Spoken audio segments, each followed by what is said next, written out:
IPL season 12లో అన్ని జట్ల కంటే ముందే రాయల్ ఛాలెంజర్స్ బెంగళూరు జట్టు టోర్నీ నుంచి నిష్క్రమించేలా ఉంది. వరుసగా 6 ఓటముల తర్వాత పంజాబ్తో జరిగిన 7వ మ్యాచ్లో గెలిచి తొలి విజయం నమోదు చేసింది. దీంతో విజయాల బాట పడుతుందనుకున్న సమయంలో 8వ మ్యాచ్లో మళ్లీ పరాజయంను ఎదుర్కొంది. దీంతో లీగ్లో నిలవాలనుకుంటే ఖచ్చితంగా గెలవాల్సిన మ్యాచ్లో బెంగళూరు నిరాశపరిచింది.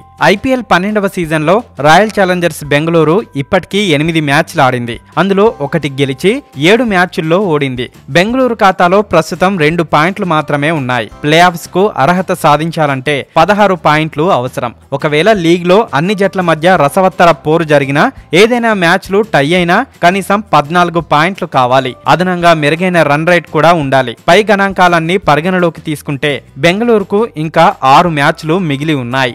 ఈ 6 మ్యాచ్ల్లో బెంగళూరు విజయం సాధించిన మొత్తం 14 పాయింట్లు అవుతాయి. అలా అయినా మిగతా జట్ల ఫలితాల మీద ఆధారపడక తప్పదు. ఇక ఒక్క మ్యాచ్లో ఓడితే బెంగళూరు ముందుకెళ్లే దారులు మూసుకుపోయినట్టే.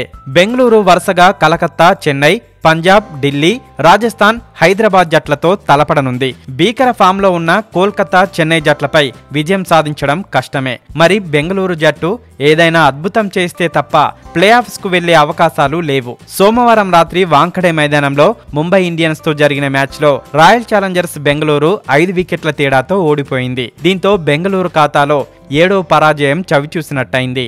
అయితే తాజాగా బెంగళూరు స్పిన్నర్ యజువేంద్ర చాహల్ తమ జట్టు ప్లే ఆఫ్స్ అవకాశాలపై స్పందించాడు. వచ్చే 6 మ్యాచ్ల్లో గెలిస్తే ప్లే ఆఫ్ కు అర్హత సాధించే అవకాశం ఉంది. గత సంవత్సరం ఓ జట్టు 14 పాయింట్లతో ప్లే ఆఫ్ కు వెళ్ళింది. కాబట్టి మా దారులు ఇంకా మూసుకుపోలేదు. తర్వాతి మ్యాచ్లో ఏం జరుగుతుందో ఎవరికి తెలియదు అని చాహల్ పేర్కొన్నారు.